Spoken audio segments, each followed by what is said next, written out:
Halo semuanya, ada banyak banget keputusan keuangan yang sering kita tunda, padahal kalau dilakukan sejak dini, itu bisa banget bikin finansial kita lebih aman dan masa depan lebih terjamin. Dan kebanyakan dari kita tuh baru sadar pas sudah terlambat. Nah, makanya di video kali ini, aku bakal ngomongin soal beberapa langkah keuangan yang wajib segera kalian lakuin. Kalau kalian mau hidup kalian ke depan semakin stabil secara finansial dan gak keteteran di kemudian hari. By the way, video sebelumnya kita udah bahas juga loh 15 keputusan keuangan yang gak sebaiknya buru-buru kita lakukan supaya gak menyesal belakangan. Buat kalian yang belum nonton, bisa klik link yang muncul di pojok kanan atas atau di kolom deskripsi ya. Oke, back to the topic. Mari kita lanjut bahas beberapa hal yang kalau semakin cepat kita lakuin, semakin cuan. Yang pertama yaitu membangun keterampilan tambahan yang berpotensi menambah penghasilan.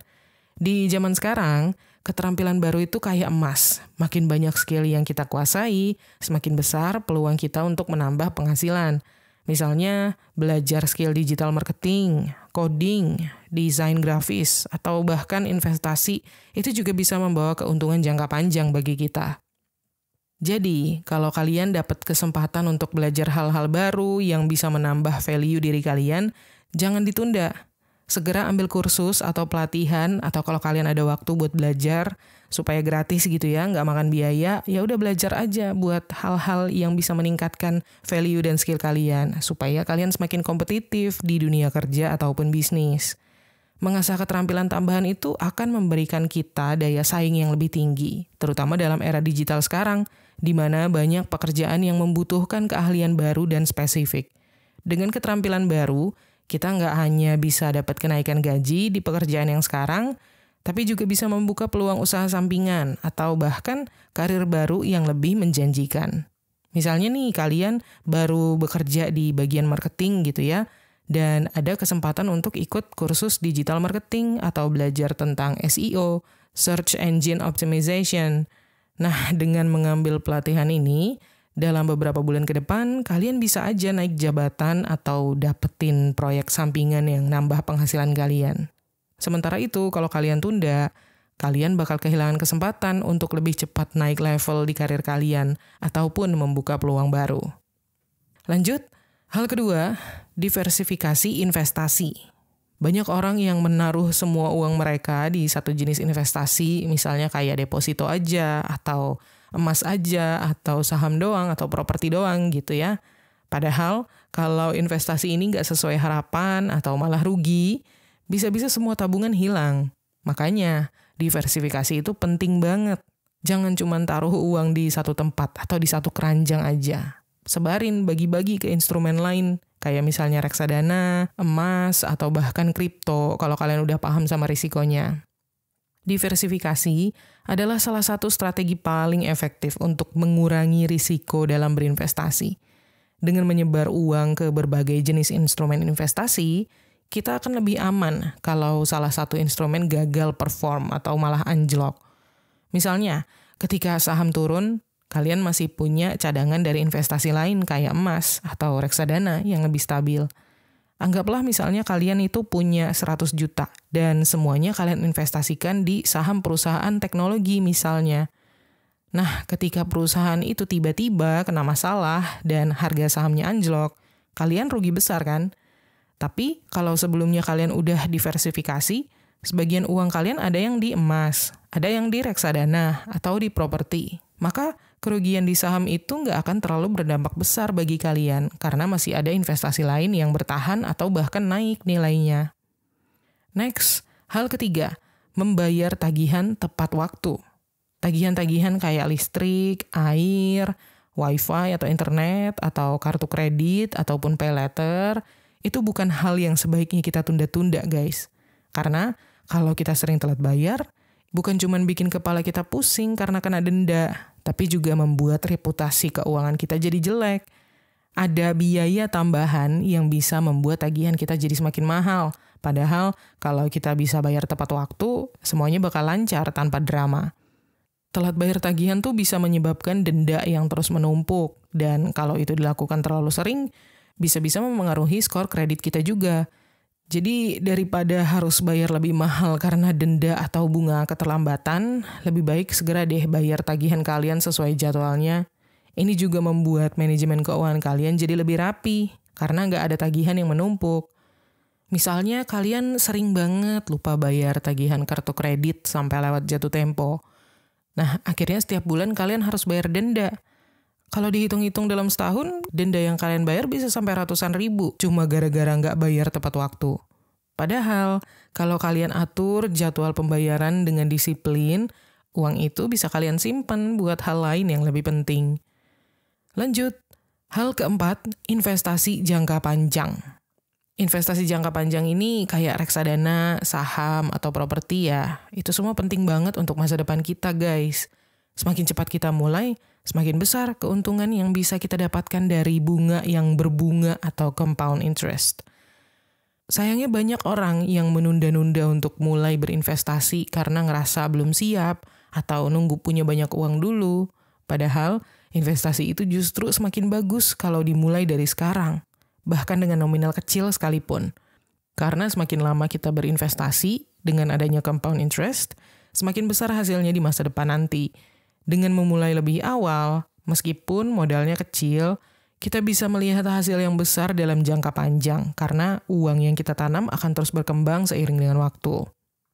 Investasi kayak di reksadana atau di saham bisa jadi pilihan buat kalian yang pemula, tapi yang penting kalian paham sama risikonya dan gak buru-buru jual pas harga lagi turun. Sebagai contoh, katakanlah misalnya kalian investasi 500.000 per bulan di reksadana sejak usia 20 tahun di tahun ini. Nah, dalam 10 tahun ke depan, uang itu bisa tumbuh menjadi lebih dari 100 juta, tergantung return investasinya ya. Tapi intinya kalau kalian baru mulai investasi di umur 30 nih misalkan, hasilnya jelas nggak bakal sebesar itu, karena waktu yang kalian miliki untuk berinvestasi kan jadi lebih pendek. Jadi, jangan tunggu sampai kalian punya banyak uang dulu. Mulai aja pokoknya dari sekarang, supaya hasilnya maksimal di masa depan nanti. Next, hal kelima, membangun anggaran bulanan. Bikin anggaran atau budgeting itu penting banget guys, biar kita tahu kemana aja uang kita pergi setiap bulan. Banyak orang yang suka ngeremehin hal ini karena ngerasa ribet, tapi kalau kalian nggak tahu secara detail pengeluaran dan pemasukan kalian bakal jadi susah untuk mengatur keuangan. Dengan membuat anggaran, kalian bisa lebih bijak dalam belanja, terus juga nggak boros, dan punya kontrol lebih atas keuangan kalian sendiri. Seorang konsultan keuangan terkenal di Amerika, Dave Ramsey, selalu menyarankan pentingnya anggaran sebagai dasar dalam manajemen keuangan yang sukses, untuk menghindari kebingungan tentang kemana perginya uang kita. Dan bikin anggaran tuh nggak harus ribet guys. Bisa yang simple-simple kok. Mulai dari nulis pemasukan dan pengeluaran di buku catatan atau di notes handphone. Atau pakai aplikasi yang udah otomatis ngatur semuanya. Yang penting kita tahu aja kemana uang kita mengalir setiap bulan dan bisa lebih bijak dalam hal pengeluaran. Misalnya nih, kalau kalian belum pernah buat anggaran bulanan sebelumnya, setiap bulan mungkin kalian ngerasa uang kalian selalu habis entah kemana, bingung. Tapi ntar kalau udah bikin anggaran nih, kalian pasti bakal jadi lebih sadar deh bahwa pengeluaran mungkin untuk nongkrong atau belanja online itu yang sebenarnya bikin kalian boros dan cepet kehabisan uang. Dengan adanya anggaran, kalian bisa mengatur batasan belanja dan lebih disiplin menabung untuk kebutuhan penting kayak dana darurat atau investasi. Next, hal keenam, asuransi kesehatan dan jiwa. Punya asuransi kesehatan dan jiwa itu sama pentingnya kayak kita punya payung ketika musim hujan. Kita kan nggak pernah tahu kapan butuhnya, tapi ketika datang musibah atau datang hujan, kita bakal lega banget karena udah punya persiapan, udah sedia payung. Dan yang paling penting adalah asuransi itu nggak hanya melindungi diri kita sendiri, tapi juga keluarga kita. Jadi, semakin cepat kalian mengambil asuransi, makin tenang hidup kalian karena udah ada perlindungan finansial kalau tiba-tiba ada situasi darurat. Asuransi kesehatan dan jiwa ini membantu melindungi aset dan memastikan kalau kalian dan keluarga kalian gak akan terbebani secara finansial kalau misalkan ada kejadian yang gak terduga. Kalau kalian masih muda dan sehat, premi asuransi biasanya lebih murah. Jangan nunggu sampai nanti-nanti, karena semakin kita tua, premi asuransi bisa semakin mahal dan risiko kesehatan juga makin besar kan? Katakanlah sekarang misalnya kalian masih di usia 25 tahun dan merasa belum butuh asuransi. Tapi ntar tiba-tiba suatu hari kalian kecelakaan atau kena penyakit yang butuh perawatan intensif, aduh amit-amit ya, tapi kan seandainya. Kalau kalian nggak punya asuransi, kalian harus keluarin biaya besar untuk perawatan. Sementara kalau kalian dari awal udah punya asuransi kesehatan nih, sebagian besar biaya bakal bisa ditanggung sama pihak asuransi dan keuangan kalian tetap aman. Next, hal ketujuh, memperbaiki kebiasaan keuangan yang buruk. Kebiasaan buruk kayak belanja secara impulsif tanpa mikir panjang, terus juga sering menunda pembayaran tagihan, atau suka ngutang buat hal-hal yang nggak perlu, itu harus segera diubah guys kalau kalian punya. Kebiasaan ini nggak cuma bikin dompet kalian bolong, tapi juga membuat hidup kalian stres karena selalu dikejar-kejar utang ataupun tagihan. Dan kalau terus dibiarkan, bisa jadi kebiasaan ini bakal bikin kalian kesulitan finansial lebih besar di masa depan. Mengubah kebiasaan keuangan yang buruk itu memang membutuhkan kesadaran dan kedisiplinan yang tinggi, tapi dampaknya bisa sangat signifikan terhadap stabilitas finansial jangka panjang kalian. Daripada terus-terusan boros, mending mulai deh belajar budgeting, belajar kontrol pengeluaran, dan hindari utang konsumtif. Ini bakal bikin kalian jadi lebih tenang dan gak khawatir soal keuangan setiap akhir bulan. Kalian mungkin sering banget belanja online hanya karena tergiur promo atau FOMO lihat orang lain punya. Padahal barang-barang itu gak terlalu kalian butuhkan. Akhirnya, uang yang seharusnya bisa disisihkan buat hal yang lebih penting malah habis begitu aja. Kalau kebiasaan ini terus kalian lakukan, kalian bakal kesulitan mengatur keuangan bulanan dan akhirnya berujung ngutang. Next, hal ke-8, menyusun rencana pensiun. Buat kalian yang masih 20-an atau bahkan 30-an awal, mungkin sekarang kalian ngerasa pensiun itu masih jauh banget gitu ya.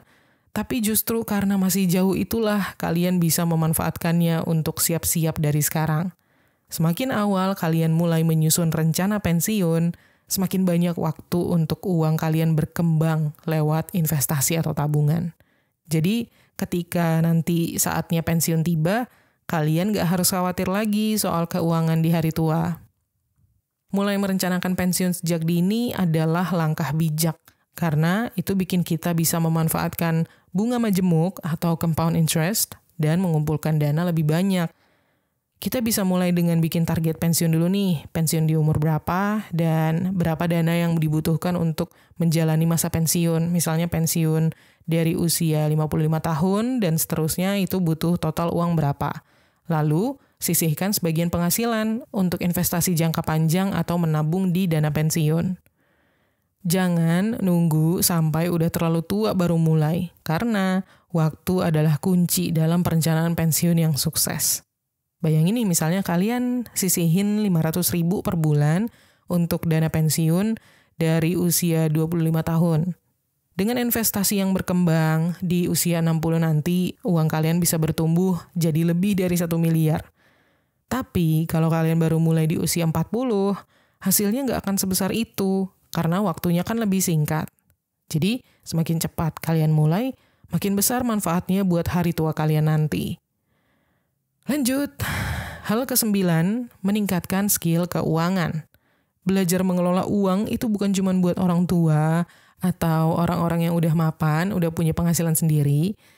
Dari sejak kita masih muda, kita udah harus mulai paham bagaimana caranya mengatur uang, bagaimana berinvestasi, bagaimana menabung, sampai bagaimana mengelola utang. Kalau kalian nanya, kenapa ini penting banget? Supaya masa depan keuangan kalian lebih terjamin. Sekarang udah banyak kan platform online yang mengajarkan soal literasi keuangan dengan cara yang mudah dipahami. Semakin cepat kalian belajar, semakin siap kalian untuk mengambil keputusan yang lebih bijak.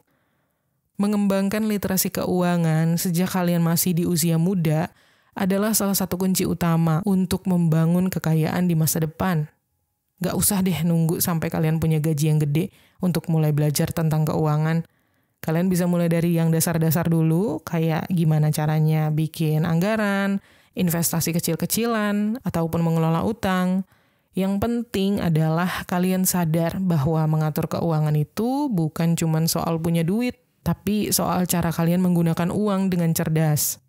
Kita coba pakai contoh ilustrasi ya. Misalnya ada 2 orang nih, sama-sama baru lulus kuliah dan dapat pekerjaan. Orang yang pertama, rajin belajar soal investasi dan keuangan pribadi. Dia mulai investasi sedikit demi sedikit di saham atau di reksadana atau di emas. Nah, 5 tahun kemudian, tabungannya udah berkembang pesat. Sementara orang yang kedua cuma nabung di rekening biasa, tabungan biasa, dan nggak paham apa-apa soal investasi.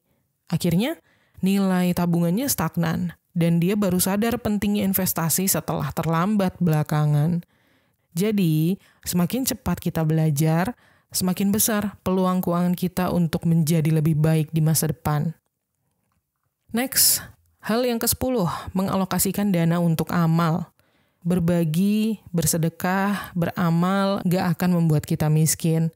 Justru semakin cepat kita menyisihkan sebagian penghasilan untuk amal atau untuk sedekah, semakin besar juga rasa syukur yang kita rasakan. Selain membuat hati jadi lebih tenang, sedekah juga bisa jadi bentuk kontribusi positif buat lingkungan sekitar kita. Amal itu bukan soal berapa banyak yang kita berikan, tapi seberapa ikhlas kita memberi. Dan yang lebih keren lagi, amal itu mendatangkan rezeki dari jalan yang gak terduga. Menurut Dave Ramsey, memberi atau beramal mengingatkan kita bahwa uang adalah alat, bukan tujuan akhir. Sedekah juga membuat kita menghargai apa yang kita miliki dan merasa lebih puas dengan hidup kita. Jadi, menyisihkan uang untuk berbagi nggak hanya bikin kita lebih bahagia, tapi juga memperkuat mentalitas keuangan yang sehat. Artinya, kita nggak bakal terjebak di mindset materialistis karena kita tahu bahwa sebagian rezeki yang kita punya bisa membantu orang lain. Sebagai contoh, misalnya setiap bulan kalian sisihkan 100.000 buat sedekah atau bantu temen yang lagi kesusahan. Mungkin awalnya kelihatan kecil ya, tapi efeknya bisa besar banget loh buat orang yang menerima. Selain itu, kalian juga merasa hidup kalian lebih berarti, lebih meaningful, dan impactful, nggak hanya fokus pada diri kalian sendiri. Dan seiring waktu, kebiasaan ini bikin kalian lebih tenang secara emosional, dan kalian pun jadi semakin menghargai setiap rupiah yang kalian dapetin. Next, hal ke-11, berinvestasi dalam kesehatan. Kalau kita ngomongin investasi, bukan cuma duit ya yang harus diurus, tapi juga kesehatan. Karena kesehatan itu investasi jangka panjang yang harus banget disegerakan. Mulai dari cek kesehatan secara rutin, beli asuransi kesehatan, sampai investasi di gaya hidup yang sehat, kayak olahraga atau langganan di gym atau diet yang sehat. Kenapa? Karena biaya kesehatan itu bisa jadi bengkak kalau kita udah sakit. Mending jaga dari sekarang, daripada nanti nyesalnya belakangan. Kesehatan yang baik adalah aset paling penting dalam hidup kita. Kalau kita menjaga kesehatan dari sekarang, kita nggak hanya jadi lebih produktif, tapi juga bisa mengurangi risiko pengeluaran lebih besar untuk berobat di masa depan. Misalnya, beli treadmill atau sepeda statis, itu bisa jadi cara investasi yang bagus untuk menjaga kebugaran di rumah, daripada nanti harus ngeluarin duit banyak buat pengobatan penyakit jantung atau diabetes karena pola hidup yang buruk. Kalau misalnya nih, kalian sering banget ngerasa kecapean atau sakit-sakitan. Nah, setelah kalian cek kesehatan, ternyata kalian ngerasa kayak gitu karena kurang olahraga. Kalau kalian mulai langganan nge-gym misalnya, dan rutin ngecek kesehatan kalian setiap tahun, alhasil nggak cuma tubuh kalian yang jadi lebih fit, tapi kalian juga jadi lebih produktif dalam bekerja dan jarang banget izin sakit. Kalau sebelumnya kalian sakit-sakitan, sekarang kalian jadi lebih hemat karena nggak sering keluarin duit buat berobat, iya kan? Next, hal ke-12, mencari sumber penghasilan tambahan. Di zaman sekarang, hanya mengandalkan satu sumber penghasilan itu bisa sangat berisiko bagi kita. Semakin cepat kita bisa mencari penghasilan tambahan, semakin cepat juga kita bisa mencapai tujuan keuangan. Mendapatkan penghasilan tambahan itu bisa dengan freelance, jualan online, sampai investasi properti atau reksadana. Penghasilan tambahan ini bisa menjadi jalan untuk menabung lebih cepat atau melunasi utang lebih cepat juga. Kalau katanya Dave Ramsey, punya sumber penghasilan tambahan bisa menjadi cara untuk mencapai kebebasan finansial lebih cepat. Contohnya, kalian bisa mulai freelance di bidang yang kalian kuasai, kayak misalnya desain grafis, penulisan konten, atau jadi tutor online. Dengan pendapatan tambahan ini, kalian bisa lebih cepat mencapai target keuangan. Contohnya beli rumah, atau bahkan resign dari pekerjaan yang nggak kalian sukai sekarang. Katakanlah misalnya kalian yang seorang pegawai, pekerja kantoran, mungkin sekarang kalian cuma punya satu sumber penghasilan dari gaji ya. Dan kalian sadar kalau gaji itu nggak cukup buat nabung, buat kehidupan sehari-hari aja udah ngepas. Nah, maka kalian bisa tuh cari peluang freelance mungkin, atau jualan online, atau buka bisnis kecil-kecilan misalnya. Nah, dalam beberapa waktu ke depan, kalian bisa menambah tabungan sampai jumlahnya signifikan. Jadi itu dia guys, 12 hal yang sebaiknya kalian segerakan untuk membuat masa depan finansial yang lebih cerah. Ingat, waktu nggak bisa kita putar balik dan keputusan finansial yang bijak harus diambil secepat mungkin. Mulai dari jaga kesehatan, diversifikasi investasi, maupun mencari penghasilan tambahan. Semua itu bakal membawa kalian selangkah lebih dekat ke kesejahteraan finansial. Jangan tunggu besok buat mengubah hidup kalian, mulai dari sekarang, mulai dari hal-hal kecil. Kalau kalian ada tips lain, silakan tulis di kolom komen ya. Oke, segitu dulu video kali ini. Semoga bermanfaat, dan terima kasih udah nonton. Klik tombol like dan subscribe kalau kalian suka video ini. Dan sampai ketemu lagi di tips menuju kekayaan berikutnya.